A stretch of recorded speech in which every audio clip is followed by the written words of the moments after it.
हम सब के बीच पधारे। इतना बिजी शेड्यूल होते हुए भी भले थोड़े से समय के लिए ही सही, लेकिन हमारे बीच में पधारे आदरणीय भूपेंद्र यादव जी से अब मैं अनुरोध करती हूँ कि आप भी अपनी ब्लेसिंग्स, अपनी ग्रीटिंग्स इस प्रोजेक्ट को दें। मैं ये भी साथ साथ बताना चाहूँगी कि जैसे कि हम जानते हैं आप environment, forest and climate change के मंत्री हैं, साथ साथ आप नेशनल जनरल सेक्रेटरी भी हैं भारतीय जनता पार्टी के, और 2012 से निरंतर आप अपनी सीट से जीतते हुए राज्यसभा के मेंबर बन रहे हैं। ये आपकी लोकप्रियता को दर्शाता है, और आपकी लोकप्रियता इतनी ही नहीं, आपके स्टूडेंट लाइफ से आपकी लोकप्रियता जग जाहिर है। आप स्टूडेंट लीडर भी रह चुके हैं अपने, जब आप बैचलर्स ऑफ लॉ कर रहे थे अजमेर से। इसके साथ साथ आप अखिल भारतीय अधिवक्ता परिषद के जनरल सेक्रेटरी भी रहे कई वर्ष, और आपने अपना मंत्री पद संभालने से पहले कई महत्वपूर्ण कमीशंस में अपना योगदान भी दिया है, सुप्रीम कोर्ट में एडवोकेट के रूप में भी, और जनरल गवर्नमेंट काउंसिल इन कमीशंस के आप रहे, जैसे लिब्रहन कमीशन, जस्टिस वाधवा कमीशन आदि। और आपको कमिटी मैन के नाम से भी जाना जाता है, क्योंकि 12 पार्लियामेंट्री कमिटीज़ के आप चेयरपर्सन हैं, साथ साथ बहुत सारी पार्लियामेंट्री कमिटीज़ में आप मेंबर के रूप से अपनी एक्सपर्टाइज प्रदान करते हैं। तो अधिक समय ना लेते हुए मैं आपसे अनुरोध करती हूँ कि आप अपने बहुमूल्य वर्ड्स ऑफ विजडम हम सभी के बीच साझा करें। आदरणीय भूपेंद्र यादव जी। ओम शांति। आज के ओम शांति रिट्रीट में आयोजित वैश्विक प्रेम, शांति और संस्कृति के इस कार्यक्रम के उद्घाटन के अवसर पर मंच पर उपस्थित सम्मान्य बहन आशा जी, इस पूरे प्रोजेक्ट की संयोजक बहन चंद्रिका जी, बहन पूनम जी, भाई संदीप जी, भाई प्रेम जी, कार्यक्रम में उपस्थित ब्रह्म कुमारी के सभी भाई बहन और प्रबुद्धगण, आप सबको मेरा नमस्कार है।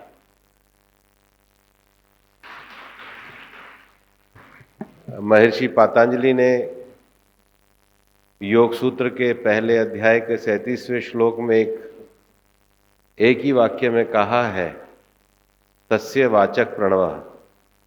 ईश्वर का जो नाम है, ईश्वर का जो उच्चारण है, वो ओम के नाम से है।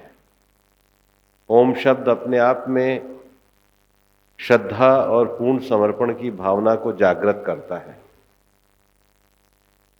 और हमारी बुद्धि जो है और मन है, वो किसी भी विषय में विश्वास को जागृत करता है, पर मन विश्वास को भी जागृत करता है तो संशय को भी जागृत करता है। जहाँ मन समाप्त होता है, केवल बुद्धि जागृत होती है, वहीं ईश्वर के प्रति पूर्ण समर्पण है, और उसी का नाम ओम है। ब्रह्म कुमारी संस्थान के द्वारा समय समय पर पर्यावरण को लेकर के और अन्य सामयिक विषयों को लेकर के कार्यक्रमों का आयोजन किया जाता है। मैं आपकी संस्था को बधाई देना चाहता हूं कि आप नैतिक मूल्यों के जागरण के लिए, लोगों के मन में नैतिक विषयों के संचार के लिए लगातार जागृति का अनथक भाव से काम करते हैं। और मुझे तो ये बताते हुए खुशी भी है कि मैं दुनिया भर में भी जहाँ जाता हूँ, इवन चाहे हम पर्यावरण से संबंधित कॉन्फ्रेंस ऑफ पार्टीज कॉप में जाएं, चाहे नैरोबी में जाएं, ब्रह्म कुमारी की बहनें वहाँ पर शांति, सद्भाव, प्रेम और मूल्य का संदेश देती हुई उपस्थित रहती हैं। आपकी ये उपस्थिति दुनिया में नए भारतीय सांस्कृतिक जीवन मूल्यों का संचार करती हैं। आप सबका बहुत बहुत अभिनंदन। क्योंकि आज का विषय में सेंटर पॉइंट शांति है, तो प्रश्न उठता है कि शांति क्या है, कहाँ है। आज जो सबसे ज्यादा लोग ढूंढते हैं कि चारों तरफ मनुष्यों में, समाज में अशांति की अग्नि फैल रही है, इसका निवारण क्या है। तो शांति क्या है? शांति मूलतः दुखों से निवृत्ति का उपाय है। और कोई भी दुनिया में ऐसी मशीन नहीं बनी है, कोई भी ऐसा फूड आइटम नहीं बना है जो आपके मन के अंदर या आपको कोई एक कैप्सूल खुला के शांति लाए। शांति लाने का एकमात्र तरीका है अपने मन में नैतिक मूल्यों का जागरण करना। शांति अंतर से ही आती है, बाहर से नहीं आती। इसकी बहुत सारी पद्धतियां निश्चित रूप से सामाजिक विषयों में चलती है, बहुत सारे मार्गों को अनुभव भी किया जाता है, लेकिन मैं ऐसा मानता हूं कि योग में जो यम नियम कहे हैं, अगर आदमी पर निंदा का त्याग करने का एक वचन भी ले ले तो आपके अंदर शांति काफी ज्यादा आ जाएगी। अगर व्यक्ति हिंसा का त्याग कर ले तो मैत्री भावना की शांति जरूर आती है। अगर व्यक्ति लोभ का त्याग करे तो संतोष से शांति जरूर आती है। और अगर आदमी स्वार्थ का त्याग करे तो उसके अंदर जो करुणा का भाव जागृत होता है, उससे शांति जरूर आती है। लेकिन मैं इतना कहने के बावजूद भी आपको ये कहना चाहता हूं, कभी ऐसा संसार नहीं रहा कि पूर्णतया शांति नहीं रही या रही, और कभी ऐसा होगा भी नहीं कि सब जगह शांति आ जाएगी। अगर शांति रही होती तो फिर रामायण में लंका कांड नहीं होता, शांति होती तो अतीत में महाभारत नहीं होती। ये तो सत्व, तमस और रजस की एक लगातार चलने वाली प्रकृति का संयोग है। इसमें जितना सत्व का जागरण होगा उतनी शांति आएगी, और वही काम आपका ब्रह्मकुमारी संस्थान कर रहा है। अंतर की जागृति को पैदा करना, मनुष्य मात्र के अंतर की शांति ही दुनिया की असली शांति है। दूसरा, लोग बहुत परेशान हो जाते हैं कि बहुत प्रतिकूल वातावरण है। आप लोग तो अध्यात्म के क्षेत्र में, हम तो राजनीति के क्षेत्र में हैं। चारों तरफ प्रतिकूल वातावरण ही मिलता है, नेगेटिविटी ही समाज में आती है। तो इसकी उपाय क्या है? मेरा ये मानना है कि जो स्पिरिचुअल ऑर्गेनाइजेशन लगातार विषयों को आगे बढ़ा रहे हैं, जो मनुष्य के मन में अंतर्मन का जो भाव जगा रहे हैं, वही केवल इसकी आत्मरक्षा का उपाय है और कोई दूसरा उपाय नहीं है।